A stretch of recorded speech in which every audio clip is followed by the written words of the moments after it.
तनु अपने college van से जाया करती थी और वह हमेशा ड्राइवर की पास वाली सीट पर बैठा करती थी। तनु के वैन का ड्राइवर 25 साल का खूबसूरत लड़का था। वो हमेशा तनु को टॉफ़ी व चॉकलेट दिया करता था। तब तनु को उसकी गंदी सोच के बारे में पता नहीं था, क्योंकि तनु के दिमाग में इस तरह के ख्याल नहीं आते थे। तनु भी अब जवान हो गई थी, इसलिए वैन ड्राइवर गोविंद की नज़र तनु पर रहने लगी थी।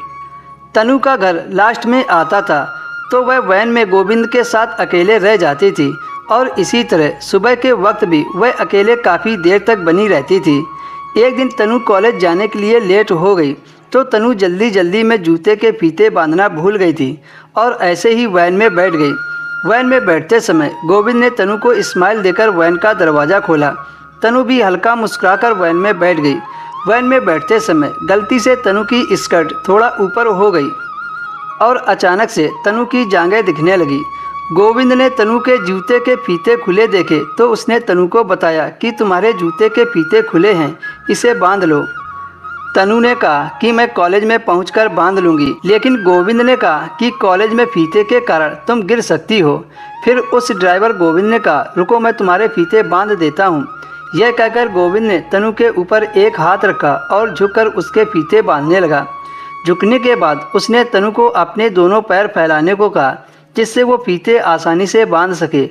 फीते बांधते समय गोविंद की नज़र तनु के स्कर्ट के अंदर चली गई, जिसे देखकर वह बहकने लगा। खैर जैसे तैसे गोविंद ने तनु के जूते के फीते बांधे।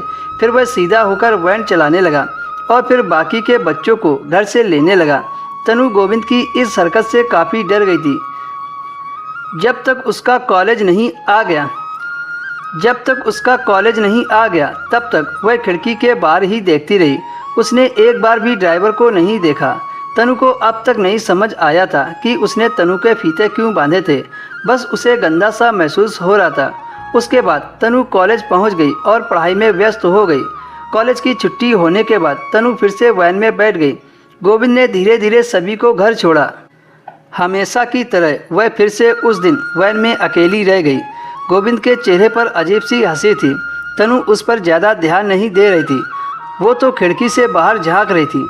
बाहर देखने का फ़ायदा उठाते हुए गोविंद ने वैन को लंबे वाले रास्ते से ले ली। जब तनु ने पूछा कि तुम दूसरे रास्ते से क्यों जा रहे हो, तो वह कहने लगा कि इस रास्ते में 2 दिनों से जाम चल रहा है, तो मैंने इस रास्ते से वैन ले ली। ये वाला रास्ता काफ़ी टूटा फूटा था, जिससे गाड़ी के झटके से तनु की स्कर्ट ऊपर हो रही थी। यह देखते ही गोविंद ने अचानक से अपना हाथ उसके कंधे पर रख दिया और उसके कंधे को धीरे धीरे सहलाने लगा। फिर धीरे धीरे उसने अपना हाथ नीचे की तरफ खिसकाना शुरू कर दिया। इस हरकत से तनु की हालत रोने जैसी होने लगी थी, क्योंकि गोविंद तनु के ऊपर यहाँ वहाँ हाथ रख रहा था। फिर गोविंद ने वैन को एक सुनसान इलाके में खड़ी कर दी। फिर गोविंद ने तनु को पीछे वाली सीट पर लिटाया। तनु चिल्लाना तो चाहती थी, पर चिल्लाकर करती क्या, दूर दूर तक कोई उसे बचाने वाला नहीं था। फिर उसके ड्राइवर ने तनु के साथ मनमानी की। शर्म की वजह से उसने घर पर किसी को नहीं बताया।